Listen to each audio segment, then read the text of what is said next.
허무한 시절 지날 때, 허무한 시절 지날 때, 깊은 한숨 내쉴 때, 그런 풍경 보시며 단식하는 분 있네. 고와 같이 너희를 버려두지 않으리. 내가 너희와 영원히. 억눌린 자 갇힌 자, 자유함이 없는 자, 피난처가 되시는 성령님 계시네.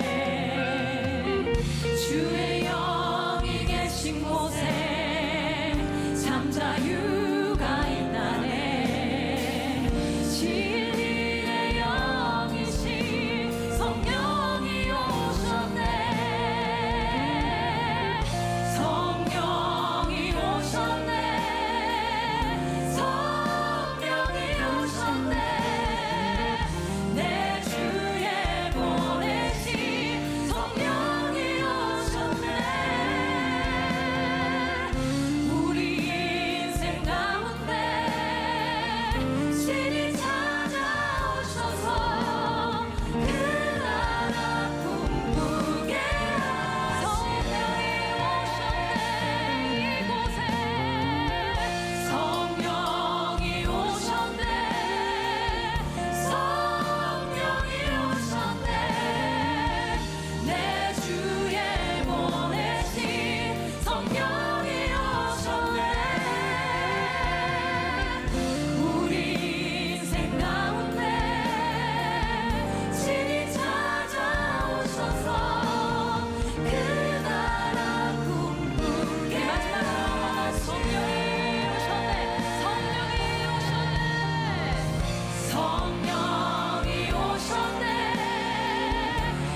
우리 함께 사도신경 외우며 우리의 한 믿음, 한 신앙을 고백합시다. 나는 전능하신 아버지 하나님, 천지의 창조주를 믿습니다. 나는 그의 유일하신 아들, 우리 주 예수 그리스도를 믿습니다. 그는 성령으로 잉태되어 동정녀 마리아에게서 나시고 본디오 빌라도에게 고난을 받아 십자가에 못 박혀 죽으시고 장사된 지 사흘 만에 죽은 자 가운데서 다시 살아나셨으며 하늘에 오르시어 전능하신 아버지 하나님 우편에 앉아 계시다가 거기로부터 살아있는 자와 죽은 자를 심판하러 오십니다. 나는 성령을 믿으며 거룩한 공교회와 성도의 교제와 죄를 용서받는 것과 몸의 부활과 영생을 믿습니다. 아멘. 모두 자리에 앉으시겠습니다. 우리 함께 힘차게 박수하며 성령의 불길 우리 가운데 임하소서 찬양합니다. 참 피 흘리신 예수의 사랑 안에서 주님의 십자가 따라 생명을 바치겠느냐. 복음의 불길 오른다 다 같이 일어나거라. 영광의 주님의 나라 다 같이 참여하리. 성령의 불길 성령 불이야. 성령의 불길 성령 불이야. 온 천하 세계 만방에 거치자 성령의 불길. 성령의 불길 성령 불이야. 성령의 불길 성령 불이야. 온 천하 세계 만방에 다시 한번 참참 피 흘리신 예수의 사랑 안에서 주님의 십자가 따라 생명을 바치겠느냐. 복음의 불길 오른다 다 같이 일어나거라. 영광의 주님의 나라 다 같이 참여하리라. 성령의 불길 성령 불이야. 성령의 불길 성령 불이야. 온 천하 세계 만방에 거치자 성령의 불길. 성령의 불길 성령 불이야. 성령의 불길 성령 불이야. 온 천하 세계 만방에 거치자 성령의 불길. 성령의 불길 성령 불이야. 성령의 불길 성령 불이야. 온 천하 세계 만방에 거치자 성령의 불길. 성령의 불길 성령 불이야. 성령의 불길 성령 불이야. 온 천하 세계 만방에 거치자 성령 받으라. 성령 받으라. 예수 내게 말씀하셔서 성령 받으라. 예수 내게 말씀하셔서 할렐루야. 성령 받았네. 나는 성령 받았네. 할렐루야. 성령 받았네.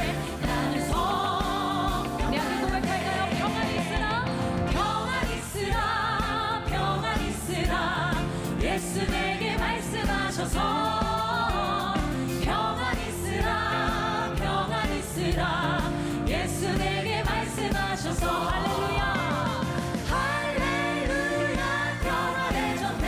나는 평안해졌네. 할렐루야. 평안해졌네. 나는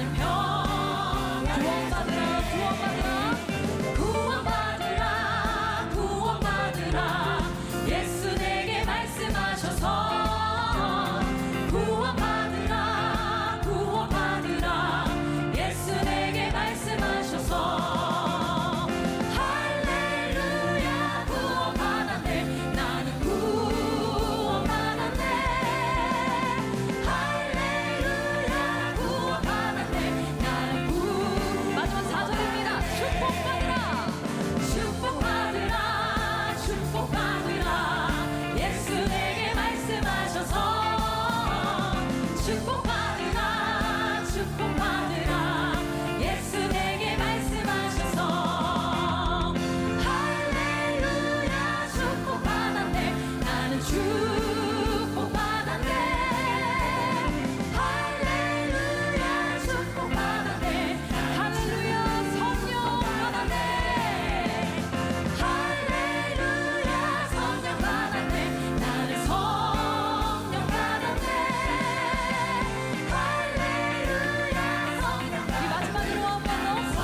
우리 계속해서 믿음으로 고백하기 원합니다. 이 세상을 살아가는 동안에 이 세상을 살아가는 동안에 나의 힘을 의지할 수 없으니 기도하고 낙심하지 말 것을 주께서 참 소망이 되심이라. 주의 길을 걸어가는 동안에 주의 길을 걸어가는 동안에 세상의 것 의지할 수 없으니 감사하고 낙심하지 말 것을 주께서 참 기쁨이 되심이라. 하나님의 꿈이 나의 비전이 되고 예수님의 성품이 나의 인격이 되고 성령님의 권능이 나의 능력이 되길 원하고 바라고 기도. 주의 길을 걸어가는 동안에 주의 길을 걸어가는 동안에 세상의 것 의지할 수 없으니 감사하고 낙심하지 말 것을 주께서 참 기쁨이 되심이라. 아멘. 하나님의 꿈이 나의 비전이 되고 예수님의 성품이 나의 인격이 되고 성령님의 권능이 나의 능력이 되길 원하고 바라고 기도. 하나님의 꿈이 나의 비전이 되고 예수님의 성품이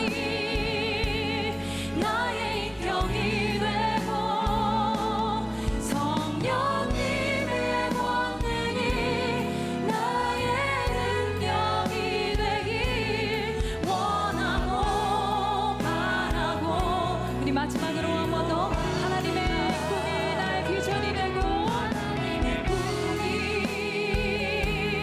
나의 비전이 되고 예수님의 성품이 나의 인격이 되고 성령님의 권능이 나의 능력이 되길 원하고 바라고 기도. 원하고 바라고 기도합니다.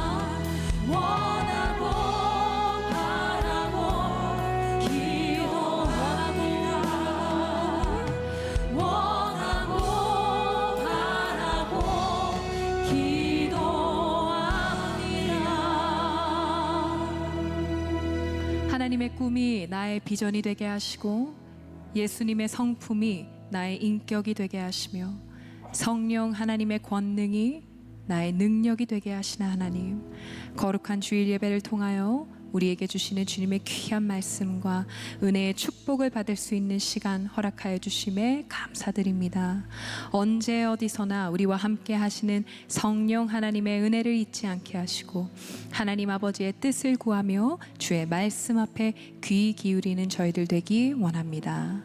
오늘 하나님 말씀과 또 성령 하나님의 위로하심을 기대하는 마음으로 나아가게 하시고 이곳에 함께하는 모든 성도들에게 하나님께서 미리 예비하신 은혜와 사랑과 가르침과 깨달음을 경험케 되는 귀한 예배의 시간 되게 하여 주시옵소서. 감사드리며 이 모든 말씀 예수님의 이름으로 기도드립니다. 아멘.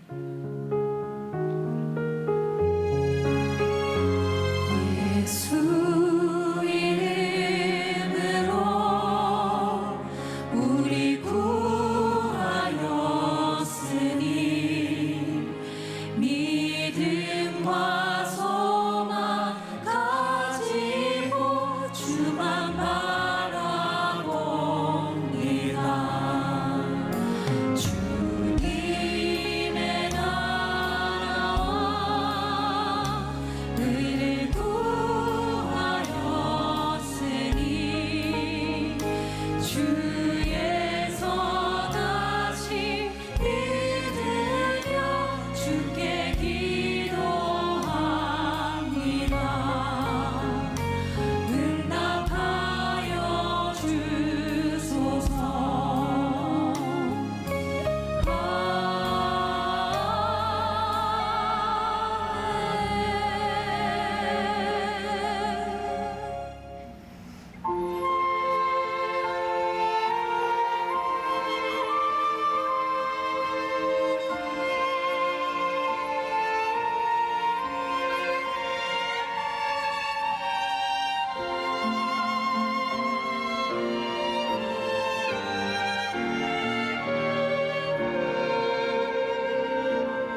지난주에 우리는 유연함에 대한 말씀을 나누었어요. 전체 주제는 열광에서 열망으로 5번의 말씀을 나눈다고 이야기를 했고, 제가 여러분들에게 광고한 것 중에 하나는 혹시 여러분들 주변에 신앙의 냉담자가 됐거나 우리 신앙에 대해서 부정적인 생각을 가지고 있는 사람들 이번 교회에 데려오라.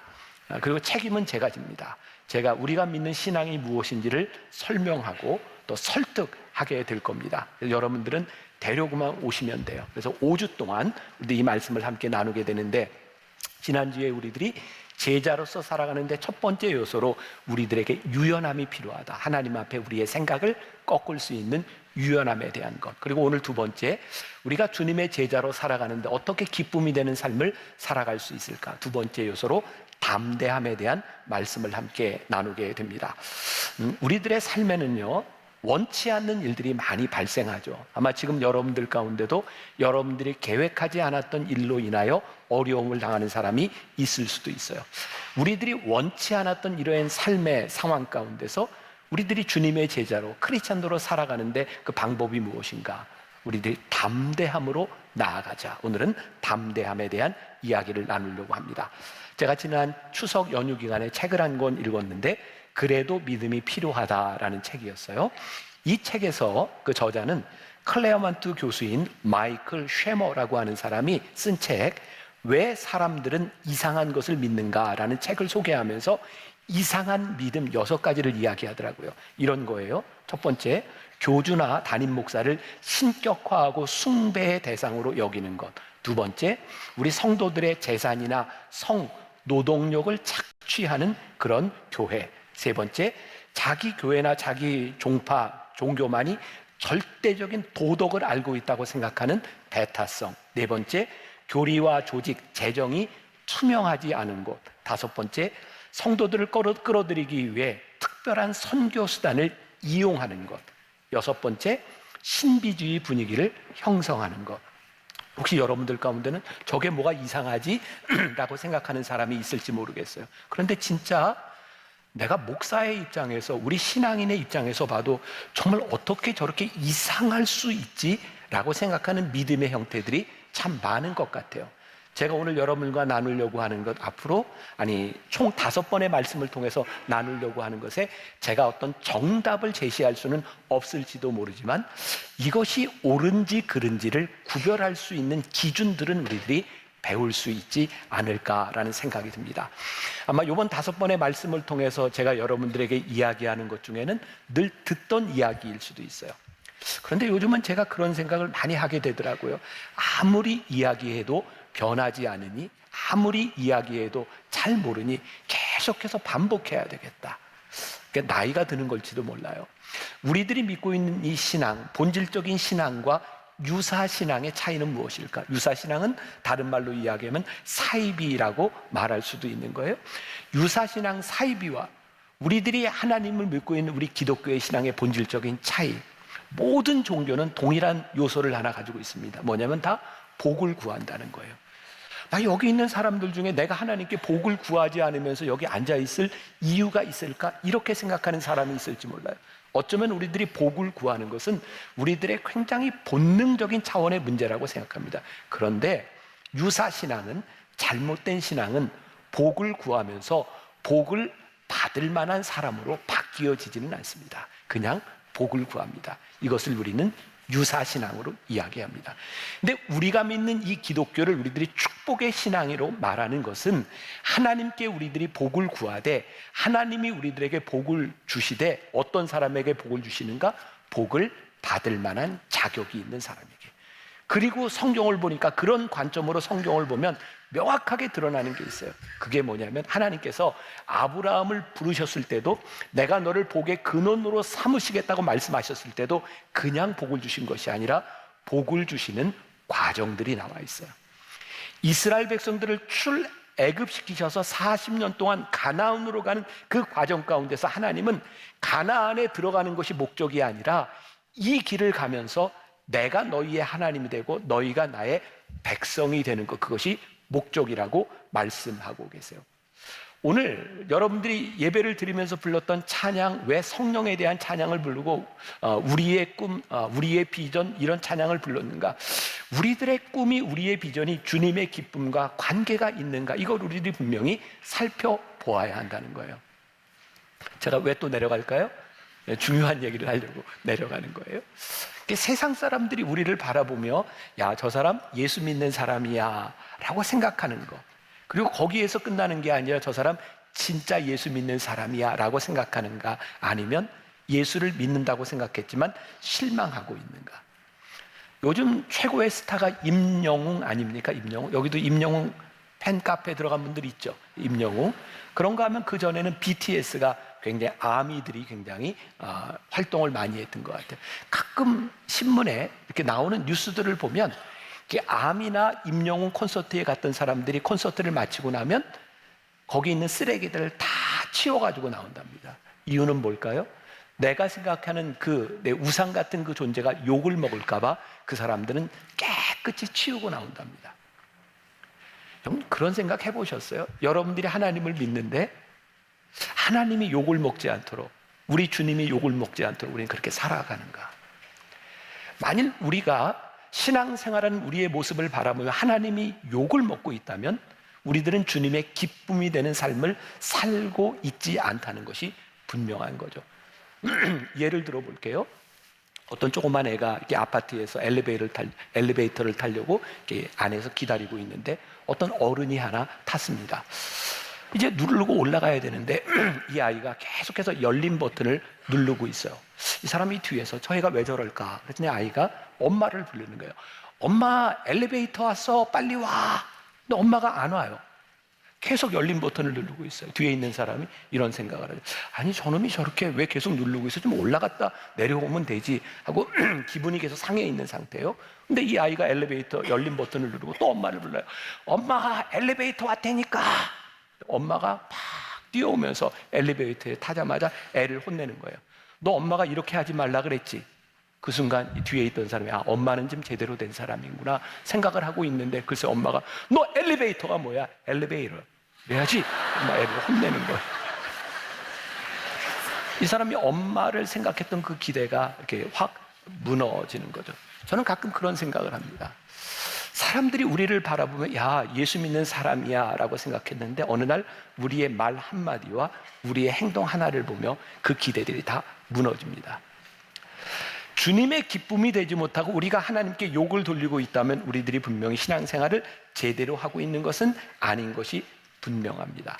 풀러 신학교의 총장을 지낸 리처드 마우라고 하는 사람이 그의 책에서 이런 이야기를 합니다. 우리의 확신이 무례할 필요는 없습니다. 이거 오늘 우리들이 구분해야 될 중요한 부분 중에 하나예요. 무례함과 담대함은 다른 겁니다. 우리가 하나님을 믿는 사람으로 내가 믿음이 있어 라고 이야기하지만 이 세상에서 무례한 삶을 살면 증오를 낳습니다. 그러나 우리들이 담대하게 살아가면 경외심을 일으킵니다. 오늘 이 구분이 우리들에게 분명히 있어야 돼요. 자, 그러면 우리 주변에서 예수를 믿고 있는 많은 사람들, 우리의 삶이 혹시 누군가에게 무례함으로 인하여 증오를 낳고 있는가?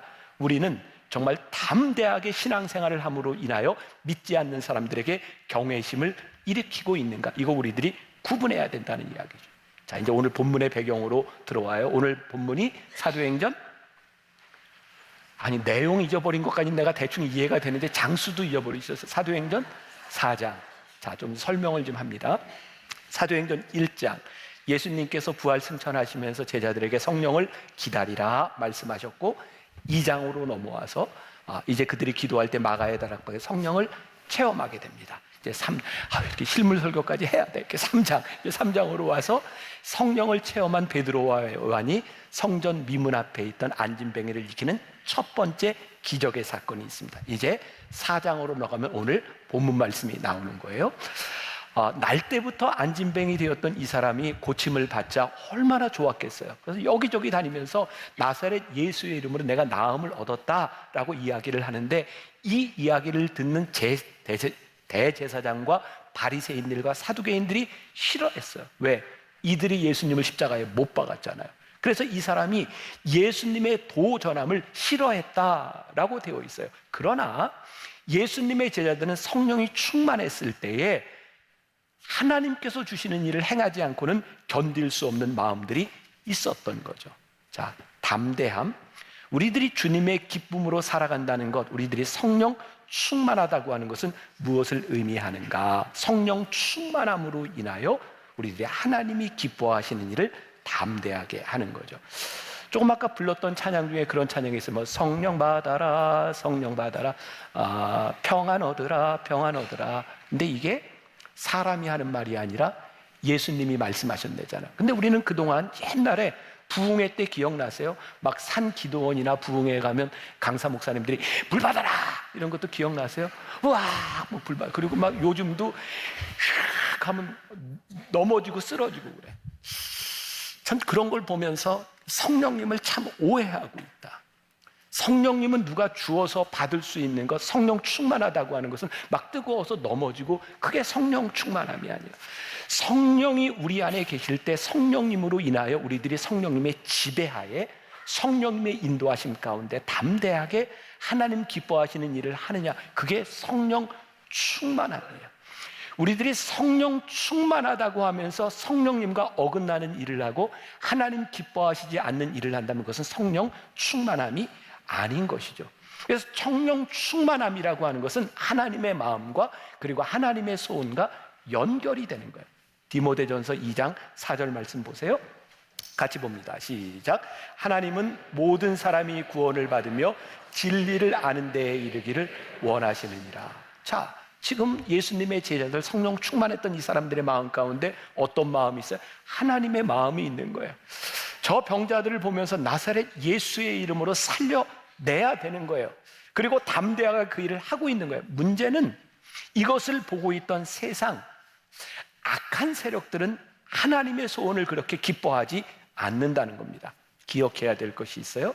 주님의 기쁨이 된다고 하는 것은, 우리가 이 세상에서 주님의 기쁨으로 살아간다는 것은 어떤 의미를 가지고 있냐면 악한 세력과 적이 되는 거예요. 자, 여기서도 우리들이 구별해야 될 것이 있습니다. 우리는 세상과 적이 되는 것이 아니라 악한 세력과 적이 되는 겁니다.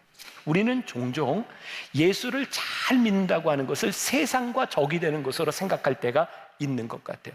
성경에 보니까 가장 중요한 요한복음 3장 16절에 보니까 하나님이 세상을 이처럼 사랑하사 독생자를 주셨다. 우리가 성령 충만하다는 하나님의 마음을 가지고 살아간다고 하는 것은 어쩌면 우리도 이 세상을 위해서 죽을 수 있어야 돼요. 그러나 악한 세력과 싸워서는 승리해야 되는 거예요. 저는 선교사들의 전기나 선교사들의 이야기를 보면서 마음도 아프지만 가슴이 뛰어요.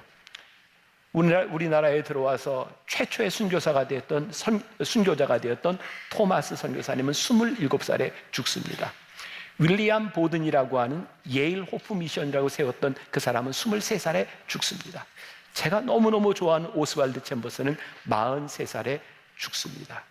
그들은 세상과 적이 되었던 사람들이 아니라 세상을 위하여 복음을 전하다 이 세상에서 죽습니다. 잘 기억하세요. 우리가 담대하게 복음을 전한다고 하는 것은 세상과 적이 되는 것이 아니라 악한 세력과 적이 되는 것을 의미하는 거예요. 자, 베드로와 요한 이들이 이렇게 주님의 말씀을 전하게 될 때 오늘 본문 말씀 가운데 3절에 이런 표현이 있어요. 저들이 싫어하여 이튿날까지 가두니라. 저들이 누구예요? 바리새인들, 사두개인들, 제사장들. 그들은 베드로와 요한과 제자들을 잘 알고 있었던 사람이에요.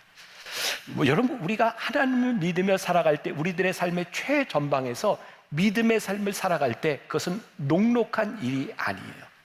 우리가 세상을 위하여 목숨을 버리지만 악한 세력과 우리들이 싸워야 되는 그런 일이 있을지도 몰라요.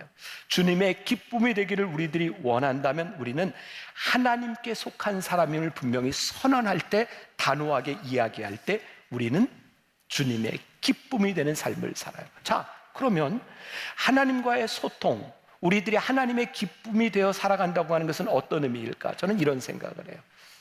우리의 가치관이 변하는 것, 그게 기쁨이 되는 일이다. 여러분들에게 한번 도전해 볼게요. 여러분들은 예수를 믿으면서 여러분들의 가치관이 얼마나 변했어요? 저는 우리들의 삶에서 신념과 신앙을 구분할 줄 알아야 된다고 생각하거든요. 우리들은 모두 우리들이 가지고 있는 신념이 있습니다. 그리고 우리들이 믿는 신앙이 있습니다. 신앙은 절대로 굽힐 수 없는 것이지만 내 삶의 신념은 하나님 앞에서 바뀌고 내 가치관이 바뀔 수 있을 때에 우리들이 진짜 제자로서의 삶을 살아가는 거죠. 여러분들은 예수 믿고 여러분들의 신념을 좀 바꿔보셨어요? 저는 요즘 제일 감사한 것 중에 하나, 제 스스로, 여러분들은 인정할지 안 할지 모르겠지만 저는 좀 나이가 들면서 좀 좋은 쪽으로 바뀌는 것 같아요.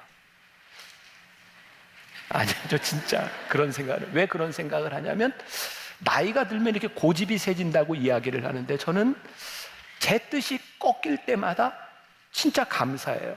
하나님, 제 뜻을 꺾어주심, 그리고 기꺼이 제 뜻이 꺾어짐에 대하여 하나님 앞에 순종할 수 있는 마음을 주심에 대해서 너무 감사합니다.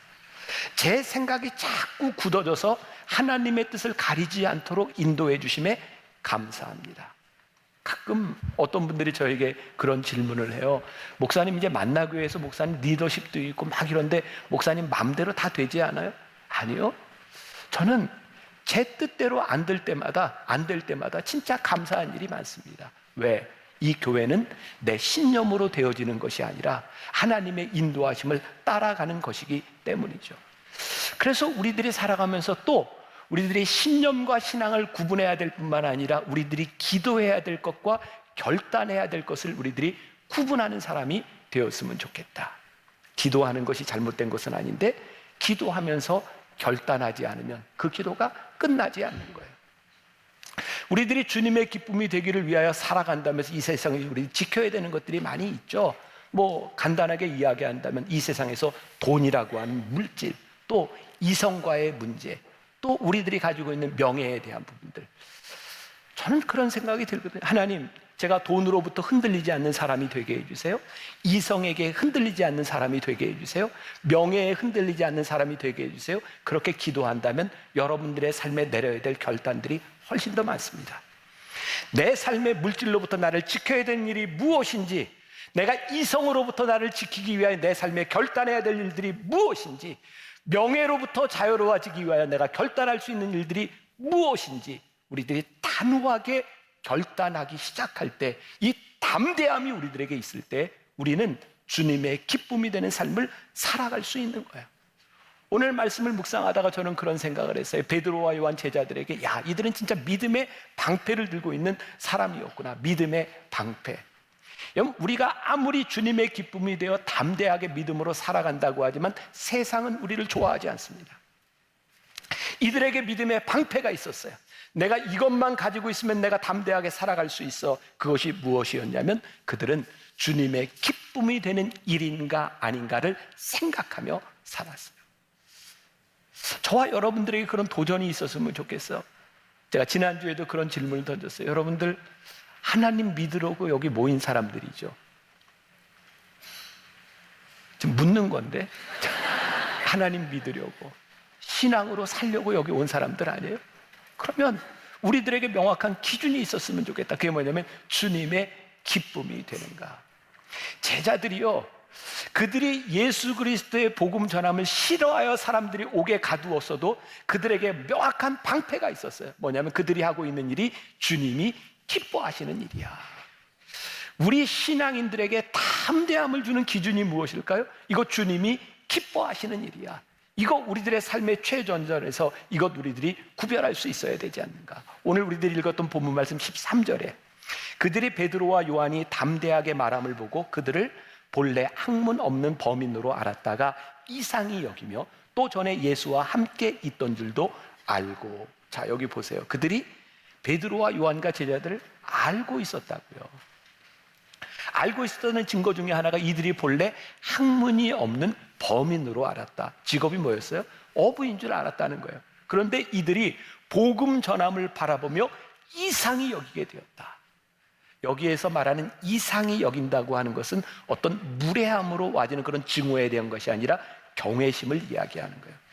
우리들이 주님의 기쁨이 되기로 우리들이 결심하며 살아갈 때 우리의 연약함이 연약함으로 끝나는 것이 아니라 그것이 우리들에게 강함이 되고 우리들이 가지고 있었던 삶의 상처들이 상처로 머무르는 것이 아니라 주님의 기쁨이 되기를 위하여 살아갈 때 그것이 우리들의 삶의 사명과 훈장이 되는 일들이 일어날 때 세상이 우리를 바라보며 기이하게 여기는 거예요. 어떻게 저렇게 살아갈 수 있지? 우리들에게 능력이 뭐예요? 주님의 기쁨이 되기를 위하여 살아갈 때 세상이 우리를 바라보며 기이히 여기는 것. 제가 39살에 만나교회 담임이 되었을 때 제가 두려운 마음이 있었다 이런 얘기를 자주 했어요. 제가 두려웠던 것 중에 하나는 교인들을 이렇게 보니까 각 분야의 전문가들이 많은 거예요. 야, 내가 저 사람들을 어떻게 끌고 갈 수 있을까? 아무리 생각해도 저는 그런 전문성이 없는 사람이었어요. 그리고 저는 제가 오랫동안 가지고 있었던 저에게 컴플렉스가 있었대요. 그건 뭐냐면 제가 머리가 나쁘다. 저는 우리 사형제들 이렇게 지나면서 나는 늘 머리가 나쁜 사람이야. 나는 노력을 해야 돼. 저는 노력을 참 많이 한 사람입니다. 그런데도 그 컴플렉스가 쉽게 극복되지 않았어요. 그러니까 제가 은혜를 받고 목사가 되었는데도 저에게 두려움이 있었던 거예요. 제가 담임 목사가 되고 제일 처음에 저에게 오셔서 기도를 해주신 분이 계세요. 이제 90이 넘으신 김장환 목사님이 제 사무실에 오셔서 저를 위해 안수 기도를 해주셨어요. 그러면 저에게 이런 얘기를 하셨어요. 김 목사님, 목사가 된다고 하는 것은 굉장히 큰 특권입니다. 목사님 방에 누가 찾아오든 그 사람이 대통령이든 국무총리든 장관이든 국회의원이든 누가 오든 그 사람들의 머리 위에 손을 얹고 기도하세요. 하나님께서 목사님에게 특권을 허락하셨습니다. 근데 그게 저에겐 진짜 놀라운 일이에요. 아, 그렇구나.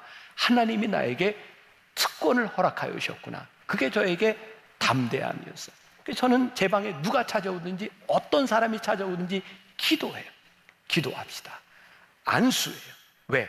하나님이 나에게 이 특권을 허락해 주셨다는 것을 믿고 내가 이렇게 손을 얹어 기도하는 것이 기쁜 일이구나 라는 것을 믿기 때문에 제가 손을 얹어 기도하는 거예요.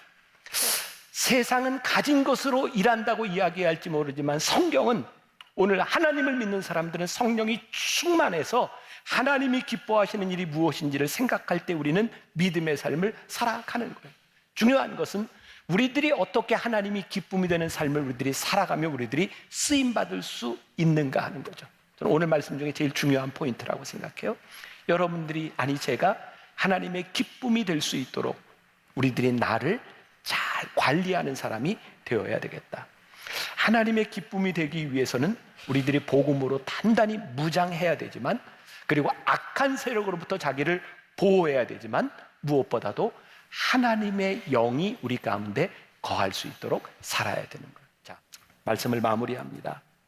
오늘 이 본문에 나오는 있는 이 사도들의 승리, 주님이 기뻐하시는 일을 하며 증명되었던 그들의 승리는 결코 좋은 환경에서 일어났던 일이 아니었다는 거예요. 제자들이 모여서 기도할 때, 그들의 성령 충만했을 때, 그리고 놀라운 일이 일어나요. 예루살렘 교회에 막 8,000명이 회개하고 3,000명, 5,000명씩. 당시에 예루살렘의 총 인구가 8만 명밖에 되지 않았는데 순식간에 10%의 사람들이 예수를 믿는 놀라운 일들이 일어났어요. 그런데 이 놀라운 역사가 어떻게 일어났는가? 정말 어려운 환경 가운데서 핍박을 피해서 기도하던 사람들에게 성령님이 역사하셨고 그 가운데서 부흥의 역사가 일어나요. 어디에도 이들이 기도할 때 돈벼락을 맞았다거나 특별한 일이 일어났다는 글이 없어요. 성경은 그들이 성령 충만하여 담대히 복음을 전했다라는 말씀만이 나와 있을 뿐이에요. 자, 오늘 말씀을 준비하다가 이 사도들의 모습을 바라보며 우리 만나교회 초창기 모습이 생각이 났어요. 지금 우리는 참 좋은 환경에서 예배를 드리고 있어요.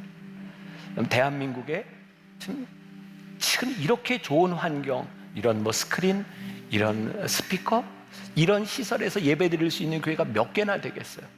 우리는 참 좋은 환경에서 예배를 드리고 있어요. 사실 만나교회가 처음 제가 담임이 됐을 땐 너무너무 열악한 환경에서 이 앞에 그 스크린 이렇게 내려가지고 자막을 띄우고 여기에 교육관에서 쓰던 스피커 2개를 여기다 세우고 그렇게 예배를 드렸었어요. 심지어 어떤 목사님이 분당에 개척교회를 하기 위해서 여러 교회를 돌아다니다가 저희 교회에서 예배를 드리고 제 방에 찾아왔어요. 저에게 이렇게 얘기를 하더라고요. 목사님, 이렇게 가지고 예배가 됩니까? 저 2층에 앉아 있는데 무슨 말인지 알아듣기도 힘들었대요. 근데 참 놀라운 것은 그 열악한 환경 가운데서 우리는 제일 큰 뜨거움과 열망과 부흥을 경험했어요. 그때 이렇게 설교하던 저에게는 탁 마음에 뜨거운 열망이 하나 있었어요. 하나님, 우리 만나 교회가 주님의 기쁨이 되는, 세상의 소망이 되는 교회가 되게 하려 주옵소서. 하나님은 환경 가운데 역사하신 것이 아니라 열망 가운데 하나님은 역사하셨어요. 오늘 여러분들에게 제가 도전을 드리고 싶은 거예요. 여러분들의 삶에 어떤 환경이 있는지 모르지만 우리들에게 이 믿음이 있어야 되는 거 아니에요? 내가 주님의 기쁨이 되기를 원하는 담대함이 나에게 있습니다. 오늘 환경에 대한 문제가 아니라 하나님께서 주시는 그 담대함으로 인하여 세상이 우리를 어떻게 바라보는가, 세상이 우리를 어떻게 이야기하는가, 그것이 분명한 사람들이 되게 하여 주옵소서. 제가 오래전에 태국에서 세미나를 인도하고 태국 목회자들하고 Q&A 하는 시간이 있었어요. 제가 다른 예배 시간에는 이 얘기를 안 했더니 미리 서 있는, 그냥 서 있어요. 조금만 더. 네. Q&A를 하는데 태국 목회자가 저에게 이런 질문을 했어요. 목사님이 교회에 대해서 여러 가지 이야기를 했는데 우리 태국 교회는 진짜 가난하고 돈이 없습니다. 목사님이 이야기했던 그런 목회들이 태국에서도 가능하리라고 생각합니까? 그때 제가 읽었던 책 중에 하나가 라일러라고 하는 사람이 쓴 교회 성장의 12가지 요소라는 책이 있었어요. 근데 그 책에 보니까 교회가 성장하는 12가지 요소 중에 12번째가 뭐냐면 돈이었어요. 우리들이 살아가는데 돈이 필요한 것은 분명합니다. 그런데 돈이 절대적인 요소는 아닙니다. 제가 태국 목사님들에게 그렇게 얘기했어요. 교회 성장의 역사들을 통해 보면 돈이 절대적인 요소가 아닙니다. 그랬더니 저에게 또 하나 질문을 하더라고요. 목사님, 이 태국이라는 나라는 불교 국가입니다. 예수를 믿으면 가정에서 쫓겨날 수도 있고 진짜 어려움을 당하는 이 사회 가운데서 어떻게 교회가 성장할 수 있다고 생각합니까? 제가 태국 목사님들에게 이렇게 얘기했어요. 여러분, 이 태국에서 예수 믿는다고 몇 명이나 죽었습니까? 우리나라 땅 조선에서는 예수를 믿는다는 이유로 얼마나 많은 사람들이 죽었는지 아십니까? 핍박을 받는 정도가 아니라 죽음 가운데서 하나님이 역사하셨던 생생한 간증과 증거를 가지고 있는 것이 한국교회입니다. 언제부터인가 우리가 환경을 생각하게 되었어요. 근데 진짜 중요한 것, 주님이 기뻐하시는 일인가? 이것이 우리들에게 분명할 때 우리들이 담대함으로 나아갈 수 있고, 우리들이 담대함을 회복할 때, 세상이 우리를 향하여 경외심을 가지기 시작할 때 우리는 하나님의 역사하심을 우리들이 경험하고 간증할 수 있지 않겠는가?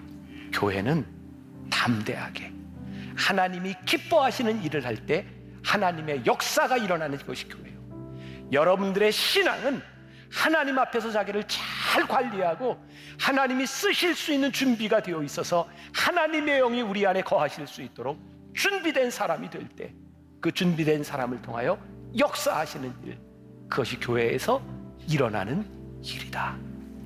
지난주에 유연함에 대한 이야기, 오늘은 담대함에 대한 이야기, 다음 주는 다음 주에 얘기할 거예요. 우리 5주 동안 우리의 신앙을 한번 다 다잡아가는 그런 시간이 될 수 있기를 간절히 소원하고, 우리의 믿음을 한번 점검합시다. 열광에서 열망으로 나아갑시다.